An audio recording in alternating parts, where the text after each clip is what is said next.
نحمده ونصلي على رسوله الكريم اما بعد فاعوذ بالله من الشيطان الرجيم بسم الله الرحمن الرحيم قال الله تبارك وتعالى في القرآن المجيد ويؤثرون على انفسهم ولو كان بهم خصاصة عن ابي هريرة رضي الله عنه قال اتى رجل رسول الله صلى الله عليه وسلم فقال يا رسول الله أصابني الجهد فأرسل إلى نسائه فلم يجد عندهن شيئا فقال رسول الله صلى الله عليه وسلم ألا رجل يضيفه هذه الليلة يرحمه الله فقال رجل من الأنصار فقال أنا يا رسول الله فذهب إلى أهله فقال لامرأته ضيف رسول الله صلى الله عليه وسلم لا تدخريه شيئا قالت والله ما عندي إلا قوت الصبية قال فإذا أراد الصبية العشاء فنوميهم وتعالي فأطفئ السراج ونطوي بطوننا الليلة ففعلت ثم غدا الرجل على رسول الله صلى الله عليه وسلم فقال لقد عجب الله عز وجل أو ضحك من فلان وفلانة فأنزل الله عز وجل ويؤثرون على أنفسهم ولو كان بهم خصاصة صدق الله العظيم وصدق رسوله النبي الكريم ونحن على ذلك لمن الشاهدين والشاكرين والحمد لله رب العالمين۔ اللہ رب العزت کا بے حد کرم اور فضل ہے کہ اللہ رب العزت نے ہمیں دین اسلام جیسی عظیم الشان نعمت عطا فرمائی ہے۔ دین اسلام ایک مکمل ضابطۂ حیات ہے جو ہر موقع اور موڑ پر انسان کی مکمل رہنمائی کرتا ہے، اور دین اسلام ہی ایک جامع ترین مذہب ہے جس میں پیدائش سے لے کر موت تک کے تمام احکامات بڑی تفصیل، وسعت اور گہرائی کے ساتھ بیان کیے گئے ہیں۔ اور اللہ رب العزت نے ہمیں جتنے بھی احکامات عطا فرمائے ہیں، جتنے بھی ہمیں اسلامی تعلیمات عطا کی گئی ہیں، ان تمام احکامات اور تعلیمات میں بے شمار فوائد اور بے شمار حکمتیں ہیں۔ اللہ رب العزت کا کوئی بھی حکم فائدہ اور حکمت سے خالی نہیں ہوتا۔ موقع کی مناسبت سے یہ بات عرض کرتا ہوں کہ رمضان المبارک کا مقدس مہینہ شروع ہے۔ اس ماہ مقدس کا سب سے بنیادی اور سب سے اہم عمل وہ دن میں روزہ رکھنا ہے، اور روزہ نام ہے صبح صادق سے لے کر غروب آفتاب تک کھانے پینے اور مباشرت سے رکنے کا۔ اب اللہ رب العزت نے جو روزہ کا حکم دیا ہے، اس روزہ میں بھی بہت سارے دنیاوی اور اخروی فوائد ہیں، اور اس روزہ میں بہت ساری حکمتیں ہیں۔ ان میں سے ایک حکمت یہ ہے کہ روزہ کے ذریعے اہل اسلام میں اثار و ہمدردی کا جذبہ پیدا کرنا ہے۔ روزہ کے ذریعے اہل اسلام میں اثار و ہمدردی کا جذبہ پیدا کرنا ہے، تاکہ روزہ کے ذریعے اہل اسلام میں اثار اور ہمدردی کا جذبہ پیدا ہو۔ اب یہاں دو باتیں سمجھنے کی ہیں۔ پہلی بات یہ ہے کہ اثار کسے کہتے ہیں، اور دوسری بات یہ ہے کہ روزہ اور اثار ان کا آپس میں کیا ربط ہے۔ اثار کہتے ہیں آدمی خود کو بھوکا اور پیاسا رکھ کر خود کو ضرورت مند سمجھتے ہوئے دوسرے کا خیال کرنا۔ ایک آدمی خود محتاج ہے، ضرورت مند ہے، اس کے پاس اتنا کھانا یا اتنا کوئی سامان ہے کہ جس سے صرف اس کی ضرورت پوری ہو سکتی ہے، لیکن وہ اپنی ضرورت کو چھوڑ کر دوسرے کی ضرورت کو پورا کرے، اسے اثار کہتے ہیں۔ اور دوسری بات کہ روزہ اور اثار ان کا آپس میں کیا ربط ہے، کیا مناسبت ہے۔ تو روزہ اور اثار میں مناسبت اس طرح ہے کہ روزہ میں صبح سے لے کر شام تک آدمی نے کھانا پینا اور ان چیزوں سے بچنا ہے۔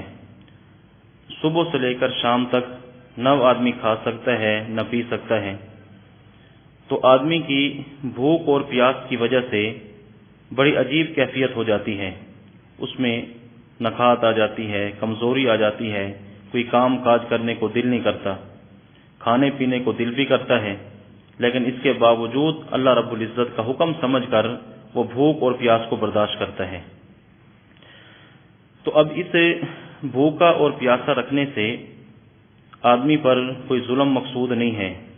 اس کی توہین یا تذلیل مقصود نہیں ہے، بلکہ اس سے روزے دار میں یہ احساس پیدا کرنا ہے، اس بات کی طرف توجہ دلانا مقصود ہے کہ دیکھیں چند گھنٹے میں تمہاری یہ کیفیت اور یہ حالت ہوتی ہے، تو آپ اس سے اندازہ کریں کہ وہ لوگ جن کے پاس کئی گھنٹے نہیں بلکہ کئی دن، کئی ہفتے، کئی مہینے کھانے پینے کے لیے کچھ نہیں ہوتا، ساز و سامان ان کے پاس نہیں ہوتا، یا کتنے لوگ ایسے ہیں جو غریب ہیں، فقر و فاقہ کا شکار ہوتے ہیں اور وہ روزہ بھی رکھتے ہیں، سارا دن کام کاج بھی کرتے ہیں۔ تو اصل روزہ دار کو اس بات کی طرف متوجہ کرنا مقصود ہے کہ جیسے روزہ کے اندر تمہاری یہ ایک عجیب سی حالت ہو جاتی ہے، تو فرمایا کہ ان مسلمان بھائیوں کا، رشتہ داروں کا، عزیز و اقارب کا، محلہ اور علاقے والوں کا خیال کرو کہ جن کے پاس سال بھر یا سال کا اکثر حصہ کھانے پینے کے لیے نہیں ہوتا۔ تو اصل روزے کے اندر یہ حکمت بھی ہے تاکہ ہم دوسرے مسلمانوں کا خیال کریں، ان کے ساتھ ایثار اور ہمدردی کے ساتھ پیش آئیں، کیونکہ جب انسان خود بھوکا رہے گا، خود پیاسا رہے گا، تب اس کو سمجھ آئے گی کہ بھوک اور پیاس کیا ہوتی ہے۔ اور باقی کوئی بندہ وہ شوق سے نہ بھوکا رہتا ہے نہ پیاسا رہتا ہے، بلکہ اللہ رب العزت کا حکم سمجھ کر بھوک پیاس برداشت کرتا ہے۔ تو شوق سے تو کوئی بھی بھوکا پیاسا نہیں رہتا، اللہ تعالیٰ کا حکم آتا ہے تو انسان مسلمان کی شان یہ ہے کہ وہ اپنا سر اللہ تعالیٰ کے حکم کے سامنے جھکا دیتا ہے۔ تو جب تک روزہ نہ رکھا جائے تو آدمی کے اندر بھوک اور پیاس کا احساس ہی پیدا نہیں ہو سکتا۔ تو روزہ کے ذریعے یہ احساس دلایا گیا ہے کہ جیسے تمہیں بھوک اور پیاس کے اندر تمہاری یہ حالت اور کیفیت ہوتی ہے، تو آپ اس سے غور کریں کہ وہ مسلمان جن کے پاس کئی دن، کئی ہفتے، کئی مہینے، سال بھر یا سال کا اکثر حصہ ان کے پاس راشن نہیں ہوتا، پینے کے لیے، کھانے کے لیے کوئی سامان نہیں ہوتا، تو ان کی ضرورت کا خیال کرنا یہ کتنا ضروری ہے۔ تو اسے ہی ایثار اور ہمدردی کہتے ہیں۔ تو رمضان مبارک کا مہینہ جہاں ہمیں بہت سارے اور سبق دیتا ہے، درس دیتا ہے، تو وہاں ہمیں ایک سبق وہ ایثار اور ہمدردی کا بھی دیتا ہے۔ اور اللہ رب العزت جزائے خیر عطا فرمائے صحابہ کرام رضی اللہ تعالی عنہم اجمعین کو کہ ان کے اندر یہ وصف کوٹ کوٹ کے بھرا ہوا تھا۔ نبی علیہ الصلوۃ والسلام کی صحبت کے اندر صحابہ کرام رہتے تو اللہ رب العزت ان کی صفات کا تذکرہ قرآن کریم کے اندر فرماتے ہیں۔ وہ صحابہ کرام کی بہت سارے اوصاف، بہت ساری خوبیاں ایسی ہیں کہ وہ زمین پر کام کرتے، زمین پر کوئی عمل کرتے، کوئی فعل کرتے، اللہ رب العزت قرآن کریم کی آیات میں ان کی تعریف اور ان کی توصیف نازل فرما دیتے۔ تو ایثار یہ بھی ایک ایسا وصف ہے جو صحابہ کرام کے اندر بدرجہ اتم موجود تھا، کامل درجہ سے ان کے اندر ایثار والا یہ وصف پایا جاتا تھا۔ جو حدیث میں نے آپ حضرات کے سامنے تلاوت کی ہے، اس حدیث کا واقعہ اور اس کا پس منظر بیک گراؤنڈ وہ بھی ایک خاص واقعہ ہے۔ حضرت ابو ہریرہ رضی اللہ تعالیٰ عنہ فرماتے ہیں کہ ایک آدمی نبی کریم صلی اللہ علیہ وسلم کی خدمت میں حاضر ہوا اور عرض کی، یا رسول اللہ، مجھے بھوک نے ستایا ہے، مجھے شدید بھوک لگی ہے، میرے لیے کوئی کھانے پینے کا انتظام کریں۔ تو نبی کریم صلی اللہ علیہ وسلم نے ازواج مطہرات کے ہاں پیغام بھیجا کہ کچھ کھانے پینے کے لیے میسر ہو تو دے دیں۔ تو ایک صحابی گئے، لیکن اللہ کی شان کہ کسی کے گھر میں بھی کچھ بھی کھانے پینے کے لیے موجود نہیں تھا۔ اس سے بھی نبی علیہ الصلوۃ والسلام ازواج مطہرات کے اظہار کا پتہ چلتا ہے کہ ان کے پاس جو کچھ بھی ہوتا تھا اپنی ضرورت کے باوجود بھی وہ دوسروں پر خرچ کر دیا کرتے تھے۔ تو نبی علیہ الصلوۃ والسلام کے پاس آپ کے گھروں میں کچھ بھی کھانے پینے کے لیے نہیں ہے۔ تو پھر نبی کریم صلی اللہ علیہ وسلم نے صحابہ کرام کے اندر اعلان فرمایا، تو ایک انصاری صحابی حضرت ابو طلحہ رضی اللہ تعالیٰ عنہ وہ کھڑے ہوئے اور انہیں عرض کیا کہ یا رسول اللہ، میں اس نوجوان کی، اس مہمان کی مہمان نوازی کو قبول کرتا ہوں، میں اس کی میزبانی کروں گا۔ تو نبی کریم صلی اللہ علیہ وسلم نے اس مہمان کو حضرت ابو طلحہ انصاری رضی اللہ تعالیٰ عنہ کے ساتھ بھیج دیا۔ حضرت ابو طلحہ رضی اللہ تعالیٰ عنہ اس کو لے کر گھر پہنچے اور بیوی سے کہا کہ یہ رسول اللہ صلی اللہ علیہ وسلم کا مہمان ہے، کوئی عام مہمان نہیں ہے، بلکہ رسول اکرم صلی اللہ علیہ وسلم کا مہمان ہے۔ تو اس لیے مہمان نوازی کے اندر کسر نہ چھوڑنا، کوئی کمی نہ کرنا، کسی چیز کو چھپا کے نہ رکھنا، بلکہ جو کچھ ہو وہ سامنے رکھ دینا۔ تو ان کی جو اہلیہ تھی حضرت ام سلیم رضی اللہ تعالی عنہا، وہ عرض کرنے لگی کہ گھر میں تو بچوں کے کھانے کے علاوہ کچھ بھی نہیں ہے۔ تو ان کی اہلیہ نے عرض کیا کہ گھر میں تو صرف بچوں کے لیے تھوڑا سا کھانا رکھا ہے، اس کے علاوہ تو اور کچھ بھی نہیں ہے۔ تو حضرت ابو طلحہ انصاری فرمانے لگے کہ آج بچوں کو بہلا کر سلا دیں، آج بچوں کو اسی طرح سلا دیں اور ہم کھانا لے کر مہمان کے پاس بیٹھ جائیں گے، اور تو ایسا کرنا کہ چراغ کو صحیح کرنے کے بہانے سے چراغ کو بجھا دینا۔ جب چراغ بجھ جائے گا، ہم مہمان کے ساتھ بیٹھے ہوں گے تو وہ یہ سمجھے گا کہ شاید یہ بھی کھا رہے ہیں، جبکہ ہم نے کھانا نہیں ہے، ہم نے کھلانا صرف مہمان کو ہے تاکہ مہمان کھاتا رہے اور اس کا پیٹ بھر جائے اور سیر ہو کر کھائے اور ہم پاس بیٹھے رہیں گے۔ تو چنانچہ اسی طرح ہوا، حضرت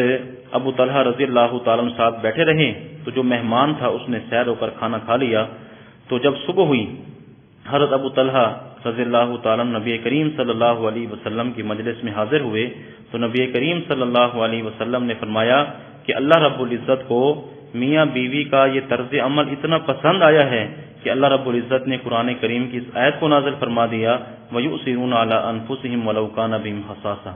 کہ چاہے یہ خود محتاج ہوتے ہیں، ان کو ضرورت ہوتی ہے، لیکن اس کے باوجود یہ اپنے اوپر دوسرے لوگوں کو ترجیح دیتے ہیں۔ تو دیکھیں یہ اثار کا ایک واقعہ تھا حضرت ابو طلحہ انصاری رضی اللہ تعالی عنہ اور ان کی اہلیہ کا۔ تو انہوں نے کیسے خود بھوک برداشت کی ہے، بچوں کو بھوکا سلایا ہے، خود رات ایسے گزاری ہے، لیکن مہمان کو ترجیح دی ہے اور مہمان کا خوب اکرام کیا ہے۔ تو اللہ رب العزت کو اتنا عمل پسند آیا کہ اللہ رب العزت نے قرآن کریم کے اندر ان کی تعریف میں آیت نازل فرمائی ہے۔ تو یہ صحابہ کرام رضی اللہ تعالی عنہم اجمعین کی شان تھی کہ ان کے اندر یہ وصف اعلیٰ درجے سے پایا جاتا تھا۔ اسی طرح صحابہ کرام کے بعد جو لوگ گزرے ہیں ان کے اندر بھی یہ وصف بہت اعلیٰ پیمانے پر پایا جاتا تھا۔ حضرت ابو الحسن انطاکی رحمۃ اللہ علیہ وہ فرماتے ہیں کہ ایک مرتبہ ایک جگہ پر 30 سے زائد لوگ جمع ہوئے اور ان کے پاس کھانے کے لیے صرف 5 روٹیاں تھیں۔ 5 روٹیاں ہیں، 30 سے زائد افراد ہیں اور رات کا وقت ہے۔ تو آپس میں مشورہ ہوا کہ ان 5 روٹیوں کے ٹکڑے کر دیے جائیں اور ان کو دسترخوان پر بچھا دیا جائے اور چراغ کو بجھا دیا جائے تاکہ پتہ نہ چلے کہ کس نے کتنا کھانا کھایا ہے۔ چنانچہ ایسا ہوا کہ 5 روٹیوں کے ٹکڑے کیے گئے، ان کو دسترخوان پر بچھایا گیا اور چراغ کو بند کر بجھا دیا گیا۔ تو یہ سارے کے سارے لوگ دسترخوان پر بیٹھ گئے۔ تھوڑی دیر کے بعد جب یہ لوگ دسترخوان سے اٹھے تو لوگ وہاں دیکھ کر حیران رہ گئے کہ دسترخوان پر جیسا کھانا موجود تھا سارا کا سارا اسی طرح باقی تھا۔ یعنی ہر ایک نے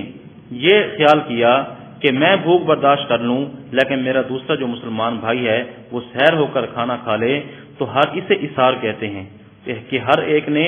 اپنا خود بھوکا رہنا برداشت کر لیا، لیکن دوسرے کا بھوکا رہنا ان کو گوارا نہیں تھا۔ تو دیکھیں ان لوگوں کے اندر یہ اثار کیسے پایا جاتا تھا۔ تو آج مسلمانوں کو بھی اس بات کی ضرورت ہے کہ جیسے ہمارے اسلاف میں، صحابہ کرام میں، تابعین، تبع تابعین میں، اکابرین امت کے اندر یہ وصف موجود تھا، تو ہمیں بھی اس وصف کو اپنانا چاہیے۔ ہمارے اڑوس پڑوس میں، ہمارے رشتہ داروں میں، عزیز و اقارب میں کتنے لوگ ایسے موجود ہیں جو اس وقت محتاج ہیں، اس وقت ان کے پاس کھانا پینا نہیں ہے۔ تو ہمیں چاہیے کہ ہم اثار و ہمدردی کا وصف اپنا کر ہم ان کے ساتھ خیر خواہی کریں۔ اور آپ حیران ہوں گے کہ ہمارے پہلے مسلمانوں کے اندر اثار کا اتنا جذبہ تھا کہ انسان تو انسان یہ دیگر مخلوقات کے سامنے بھی اثار کرتے تھے، دیگر مخلوقات پر بھی اثار کرتے تھے، ان کے ساتھ بھی ہمدردی کے ساتھ پیش آتے تھے۔ اس پر ایک بڑا عجیب واقعہ کتابوں میں لکھا ہے، شیخ عبداللہ بن جعفر رحمۃ اللہ علیہ وہ فرماتے ہیں کہ میں ایک مرتبہ اپنی زمین میں گیا تو وہاں باغ میں نے غلام کو دیکھا، کالے رنگ کا غلام ہے، اس کے پاس 3 روٹیاں ہیں۔ وہ جیسے ہی کھانا کھانے لگا تو ایک کتا سامنے آ کر کھڑا ہو گیا، تو اس نے ایک روٹی اٹھائی اور کتے کے آگے ڈال دی۔ کتے نے وہ روٹی کھائی، پھر وہ سامنے آ گیا تو اس نے دوسری روٹی اٹھائی، وہ کتے کے سامنے ڈال دی۔ کتے نے دوسری روٹی کھائی، پھر وہ سامنے آ کے کھڑا ہو گیا تو وہ جو غلام تھا اس نے تیسری روٹی بھی کتے کے سامنے ڈال دی۔ اب کہتے ہیں عبداللہ بن جعفر کہتے ہیں کہ میں یہ سارا ماجرا دیکھ رہا ہوں تو میں نے اس غلام سے آ کر پوچھا کہ آپ کو روزانہ کتنی خوراک ملتی ہے؟ تو اس نے کہا کہ جو آپ نے دیکھا مجھے یہی 3 روٹیاں ملتی ہیں۔ اس نے کہا کہ آپ نے تو ایک بھی نہیں کھائی، تینوں کتے کے آگے ڈال دی ہیں، اس کی کیا وجہ ہے؟ تو وہ غلام فرمانے لگے کہ یہ کتوں کا علاقہ نہیں ہے، یہاں کتے نہیں ہیں، تو میں سمجھ گیا کہ یہ کتا کسی دور کے علاقے سے آیا ہے اور یہ بھوکا ہے، اس سے میرے سامنے آ کے کھڑا ہو گیا تو میں نے اس کے سامنے ایک روٹی ڈال دی، اس کی بھوک ختم نہ ہوئی، میں نے دوسری اور تیسری روٹی بھی اس کو کھلا دی کہ یہ کتا دور سے آیا ہے اور بھوکا ہے۔ تو شیخ عبداللہ فرماتے ہیں کہ میں نے ان سے پوچھا کہ پھر آپ ایسے ہی بھوکا رہیں گے، آپ کیا کھائیں گے؟ اس نے کہا کہ